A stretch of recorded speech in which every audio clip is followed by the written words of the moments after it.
There are nights in boxing that belong to history before the final bell ever rings. Nights when the air inside an arena carries a different kind of electricity, something older and heavier than anticipation, something closer to fate. Madison Square Garden has witnessed more of those nights than any other building on earth. Champions have been made within those walls. Legends have been broken. And on the 12th of May in 2018, the Garden prepared itself once again to bear witness to something that the sport of boxing would talk about for decades to come. Two men were walking toward each other from opposite ends of the earth, and when they finally met inside that squared circle, the result would be one of the most breathtaking exhibitions of courage, skill, and human will that the modern era of boxing had ever seen. His name was Vasyl Lomachenko. And before a single punch was thrown in that building on that night, it is important that you understand exactly who this man was. Because without that understanding, you cannot fully grasp the magnitude of what was about to unfold. Born in Bilhorod-Dnestrovsky in southern Ukraine on the 17th of February 1988, Vasyl Lomachenko did not simply grow up around boxing. He was raised inside it. His father, Anatoly Lomachenko, was himself a decorated boxing coach, and from the earliest years of Vasyl's childhood, the elder Lomachenko guided his son through a training philosophy so comprehensive and so unconventional that it confounded traditional boxing minds for years. Before Vasyl was ever allowed to throw a competitive punch, his father made him train in dance. He made him train in acrobatics. He developed in his son a spatial awareness and a physical intelligence that no gym alone could ever produce. The result was a fighter who did not simply learn the sport, he absorbed it at a molecular level. By the time Vasyl Lomachenko reached the international amateur stage, he was already something beyond what the sport had categories for. His amateur record reads like a statistic from a different universe. 396 wins against a single defeat. In all those hundreds of bouts across all those years against the finest amateur talent that the world could produce, Lomachenko lost once. Once. He won gold at the World Amateur Championships in 2009 and again in 2011. He won gold at the 2008 Beijing Olympics. He won gold again at the 2012 London Olympics. He became only the second boxer in history to win 2 Olympic gold medals at 2 different weight classes. And when he finally made the transition to professional boxing, the sport exhaled collectively, because here was a talent so rare and so fully formed that watching him operate felt less like watching a fight and more like watching physics being rewritten in real time. In the professional ranks, Lomachenko wasted no time announcing himself. He challenged for a world title in just his 3rd professional fight, a feat that had no precedent in the modern era. He captured the WBO featherweight title in his 7th fight. He became a 2-weight world champion in record time. His style was unlike anything the professional game had produced. Opponents who faced him described the experience as disorienting, as though they were fighting not one man but a series of constantly shifting angles that they could never quite locate until the punches were already landing. He changed directions mid-combination with the ease of a dancer changing tempo. He slipped punches with movements so subtle and so precise that they looked effortless even when they required extraordinary athleticism. The boxing world had a name for him. They called him the Matrix. They called him high-tech. And by the spring of 2018, as he prepared to step up to the lightweight division for the first time in his professional career, the question being asked in every corner of the boxing world was a simple one. Could anyone on the planet actually beat Vasyl Lomachenko? The man who intended to answer that question was Jorge Linares. And if Lomachenko arrived at Madison Square Garden wearing the weight of legend, Jorge Linares arrived wearing something equally powerful, the weight of experience. Born in Barinas, Venezuela on the 8th of August 1985, Linares had spent the better part of 2 decades becoming one of the most decorated and most durable champions in boxing. He had won world titles in 3 weight classes. He had fought in Japan and in Las Vegas and in London and in Madison Square Garden itself. He had faced knockouts and come back from them. He had been stopped and had returned to reclaim what he lost. He was a man who had seen every dark corner that professional boxing could show a fighter, and he had come back from all of them.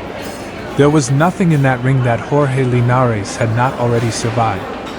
By 2018, Linares was the WBA lightweight champion, and he was fighting at the very peak of his abilities.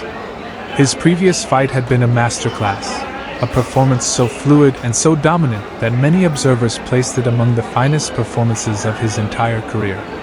He was fast. He was powerful. He was technically brilliant. And he was fighting on home turf in a sense, having fought in New York before and having cultivated a devoted fanbase among the Latin community that packed arenas wherever he performed. More than that, Linares had something that most of Lomachenko's previous opponents had conspicuously lacked. He had the size. He had the reach. And he had the kind of physical authority that comes from having been a legitimate force at lightweight for years. He was not a man who was going to be intimidated by reputation. He was not going to be overwhelmed by atmosphere. He had lived inside moments like this one before, and he knew how to breathe inside them. The promotional build-up to the fight was electric. Here was a matchup that demanded nothing less. On one side stood arguably the most technically gifted pound-for-pound boxer alive, a man whose genius inside the ring had been so thoroughly documented and so widely marveled at that even people who knew nothing about boxing had heard his name. On the other side stood a three-weight world champion with 2 decades of professional warfare behind him, a man whose heart and whose resilience were as well documented as his skill. The contrasts were irresistible. Lomachenko, the cerebral artist, versus Linares, the battle-tested warrior. Youth against experience. Precision against power. The Matrix against the Lion of Venezuela. When fight night arrived, Madison Square Garden was alive with a kind of fervor that only the truly great matchups can generate. The noise inside the building was something physical, something you could feel in your chest before the first fighter even entered the arena. The crowd was divided and passionate, and deeply invested in what they were about to witness. And as Jorge Linares made his entrance, surrounded by the colors of Venezuela and walking to the music that had accompanied so many of his greatest nights, the garden erupted. This was a man they knew. A man they had watched bleed and triumph and endure. The reception he received was enormous. The kind of reception that tells a fighter he is loved and that the people in those seats are genuinely hoping to see him do something extraordinary. And then Lomachenko appeared. There is a particular kind of silence that falls over an arena when a fighter walks in whose aura demands it. A silence that is not quiet but rather a collective holding of breath. Lomachenko walked toward the ring with the composed and almost unsettling calm of a man who has already processed every possible outcome and arrived at a place of complete acceptance. The Ukrainian flag. The headphones. The expression that told you nothing and yet somehow communicated everything. This was a man in his element. This was a man who had prepared not just physically but at a level of psychological depth that most human beings never reach. He climbed through the ropes and he was already somewhere else, somewhere internal and unreachable, running calculations that no one watching could follow. The introductions were made. The instructions were given.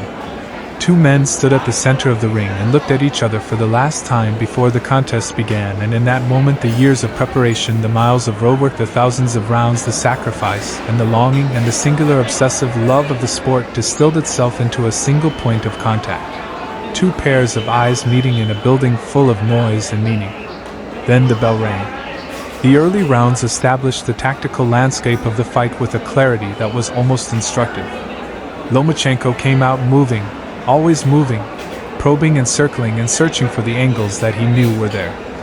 His footwork was immediately on display, and it was a revelation even for those who had watched him fight before.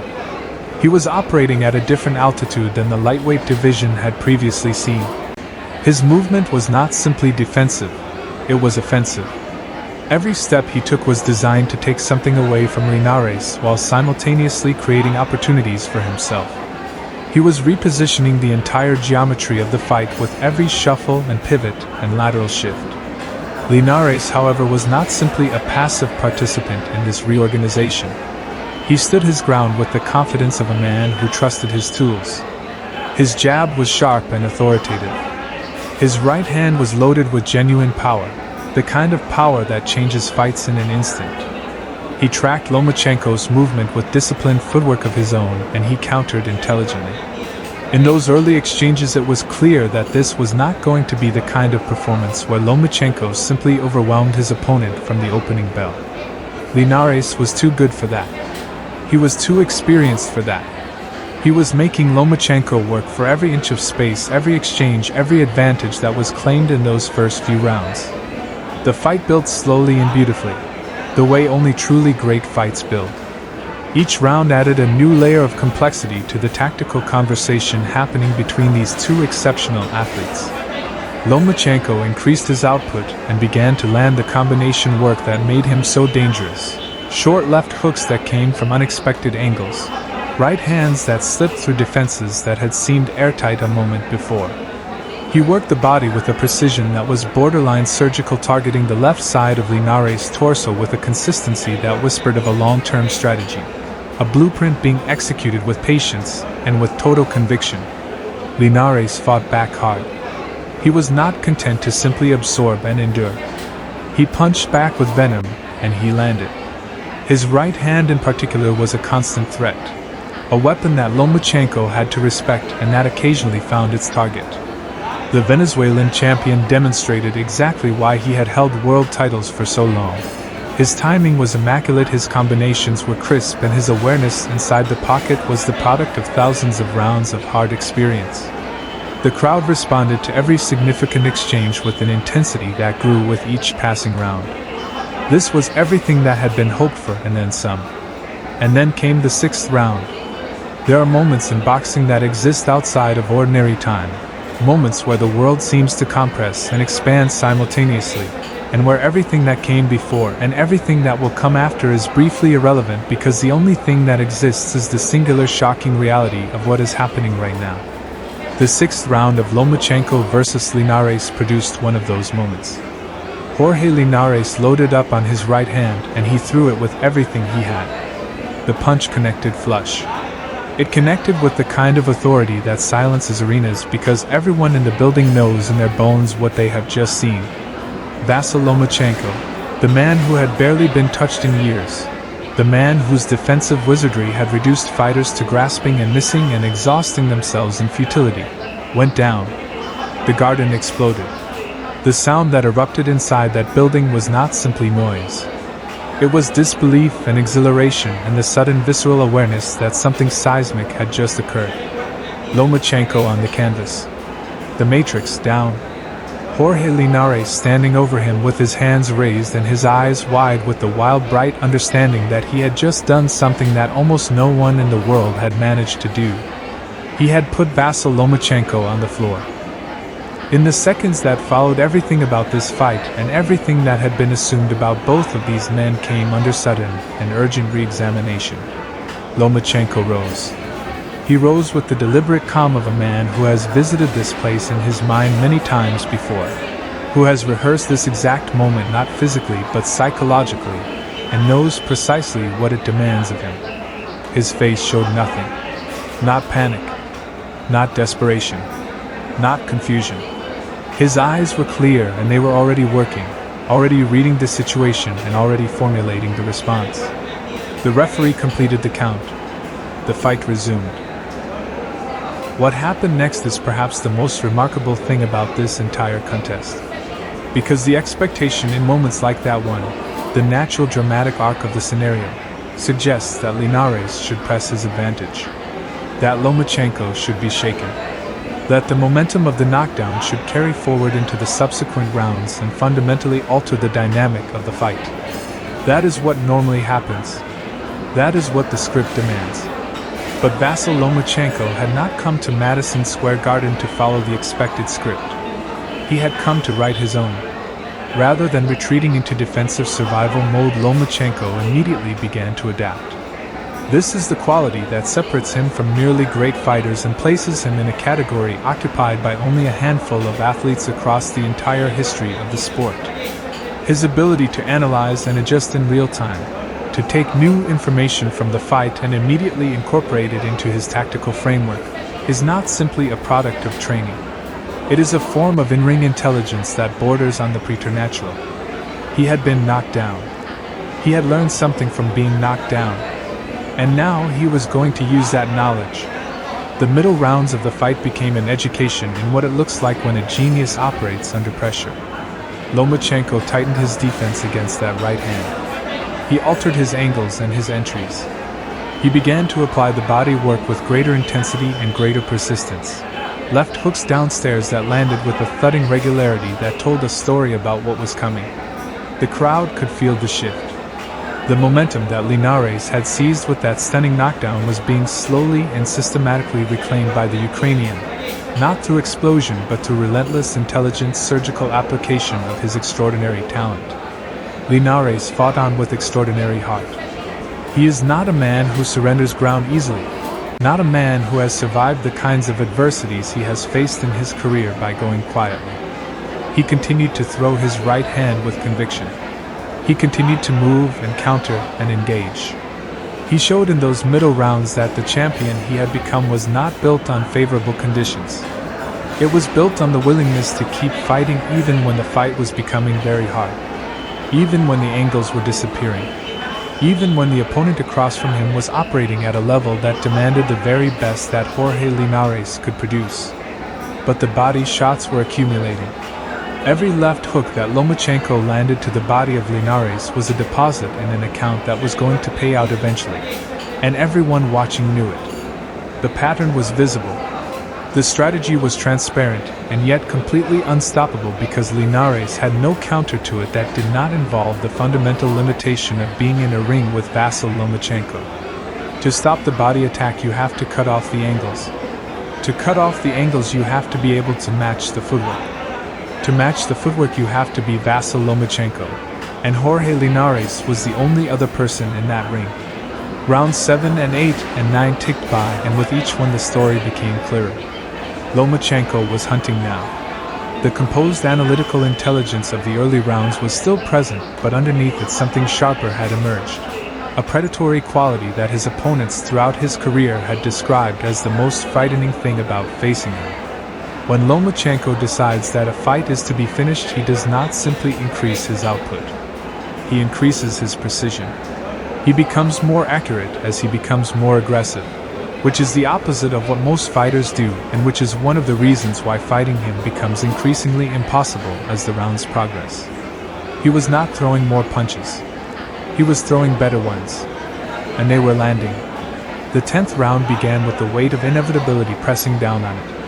Anyone who had watched the previous 4 rounds could sense what was approaching, could feel in the rhythm and the texture of the fight that something conclusive was close.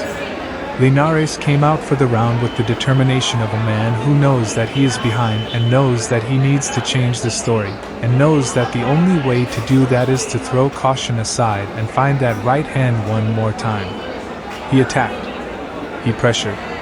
He came forward with the last reserves of a champion's pride and a champion's will. And Lomachenko waited. There is a patience in Vasyl Lomachenko's best moments that is almost meditative, a stillness inside the storm that allows him to see openings that other fighters cannot see because other fighters are too busy reacting to notice. He waited for his moment with the composure of a man who has total faith in his own timing. And when the moment arrived, when the angle opened and the distance was exactly right and everything aligned in the fraction of a second that separates a punch from an opportunity, Lomachenko threw the left hook to the body. It landed. It landed in that precise spot on Linares' left side that had been receiving punishment for 10 rounds. It landed with a leverage and a timing that transferred the full weight of Lomachenko's intention into the body of Jorge Linares. And Jorge Linares went down. He went down the way fighters go down from a great body shot, not with the sudden collapse of a man struck in the head, but with the slow, agonizing crumple of a man whose body has overridden every instruction his mind is trying to give it. He went down, and he sat on the canvas, and the referee began to count, and the garden was in absolute pandemonium. 12,000 people expressing 12 different emotions simultaneously in a building that felt like it might physically struggle to contain what was happening inside it. Linares tried to rise. The determination in that effort was enormous, and it told you everything you needed to know about who this man was and why he had been champion 3 times, and why he had endured everything he had endured across 2 decades of professional combat. He wanted to rise. He wanted to continue. His will was telling him to get up, and his body was telling him something different. He made it to his feet as the count reached 9, but the referee looked at him the way only a man trained to make this judgment can look at a fighter, and stopped the contest. Vasyl Lomachenko had won by technical knockout in the 10th round of one of the greatest lightweight fights in a generation. In the silence that followed, or rather in the roar that was not silence but that felt like it to the two men standing at the center of the ring, something rare and beautiful occurred. Lomachenko went to Linares. Not with arrogance. Not with the theatricality that lesser occasions sometimes produce. He went to him with respect, the deep and genuine respect of one great warrior for another. And Linares received that gesture with the dignity of a man who knew that what had happened to him had not diminished him, because nothing that happened between those two men that night diminished either of them.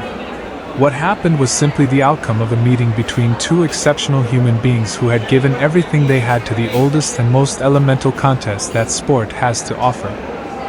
The press conferences and the analysis and the think pieces and the slow-motion breakdowns came in the days that followed.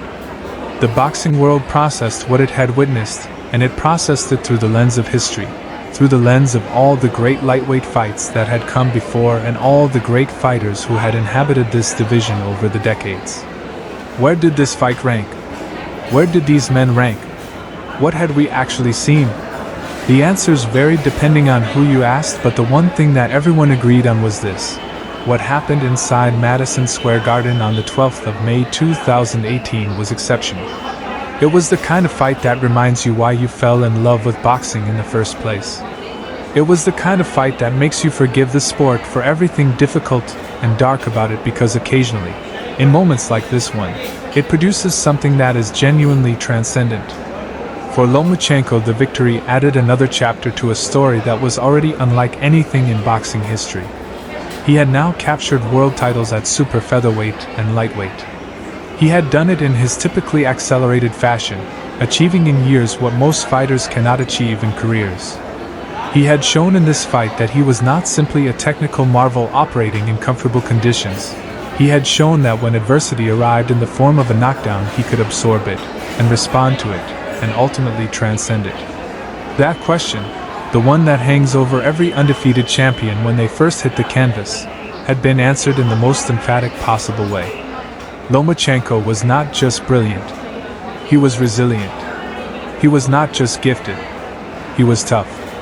And in boxing, those two qualities together, brilliance and resilience, are the combination that defines the very greatest fighters who have ever lived. For Jorge Linares, the defeat was painful, but it was not diminishment. It was the price of admission to a fight that required him to be at his absolute best, and he had been. The knockdown in the 6th round was not simply a lucky punch. It was a technically perfect right hand thrown by a world-class fighter in a world-class fight at a world-class moment. That it was not enough to change the ultimate outcome speaks to the extraordinary level of Lomachenko's ability, not to any failure on Linares' part. Jorge Linares on that night proved everything that his most passionate admirers had always claimed about him. He proved that he belonged in the same ring as the best fighter on the planet. He proved that his heart was not simply part of his story but was the very foundation of it. He left Madison Square Garden that night beaten but unbroken, and in boxing that matters more than many people understand. Years from now, when people talk about the great fights of this era, when they sit with younger fans and try to explain what the sport looked like at its best during these years, this fight will be part of that conversation. The 6th round knockdown, the adjustment, the composure, the body shot in the 10th. These are moments that belong to boxing's permanent vocabulary. These are the moments that the sport gives us when it is being most fully itself, when two extraordinary human beings strip everything away and face each other in the most honest encounter that sport allows. What Vasyl Lomachenko and Jorge Linares gave us on that night was a gift. It was a gift to every person in that arena. It was a gift to every person watching around the world. It was a gift to the sport itself, a reminder that boxing at its highest level is not simply entertainment, and not simply competition, but something closer to art. Something that captures in its brutal, beautiful, honest form the full range of what human beings are capable of. The courage and the intelligence, and the suffering and the triumph, and the respect that two men can show each other in the hardest possible circumstances.